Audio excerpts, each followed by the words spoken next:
लक्ष द्या, आज आपण use of articles A and the यांचा वापर कसा करायचा ते आपण पाहणार आहोत. मराठीमध्ये आर्टिकल्सला उपपदे असं म्हणतात. उपपदे. आता याचा वापर कुठं करायचा पहा. या ठिकाणी ए अँड आणि द असे तीन आर्टिकल्स आपल्या इंग्रजी भाषेमध्ये आपल्याला पाहायला मिळतात. सर्वप्रथम आपण ए या आर्टिकलचा कसा वापर करावा याच्यावर आपण विचार करणार आहोत. आता ए म्हणजे कुठं कुठं वापर करायचा. एखादी वस्तू आपल्याला दर्शवायची असेल तर त्या ठिकाणी ए या आर्टिकलचा वापर आपल्याला करायचा आहे. उदाहरणार्थ पहा,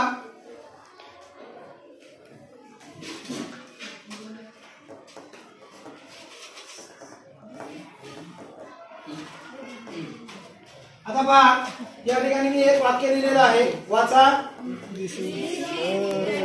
दिस इज डॅश बुक.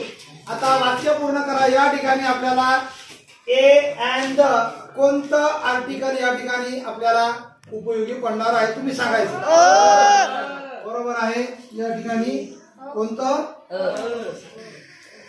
आर्टिकल. कारण बुक ही एक वस्तू असल्यामुळे आपल्याला या ठिकाणी ए चा वापर या ठिकाणी करायचा आहे. आपण आता दुसरा आर्टिकल आपण अन. आता याचा उच्चार कोणी एन करेल, कोणी अन करू शकतो. कुठलाही उच्चार करा, अन किंवा एन. तर हे आर्टिकल आपल्या इंग्रजी भाषेमध्ये कुठं कुठं वापरायचं बघा. ज्या वस्तूची सुरुवात स्वरांपासून होते. लक्षात घ्या. मग स्वर कोणकोणते आहेत. स्वर कोणकोणते आहेत बघा. ए ई आय ओ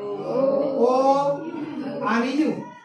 आता हे जे ए ई आय ओ यू हे जे स्वर आहेत या स्वरापासून त्या शब्दाची सुरुवात जर झालेली असेल तर त्या ठिकाणी आपल्याला त्याच्या अगोदर या अन या आर्टिकलचा वापर करायचा आहे.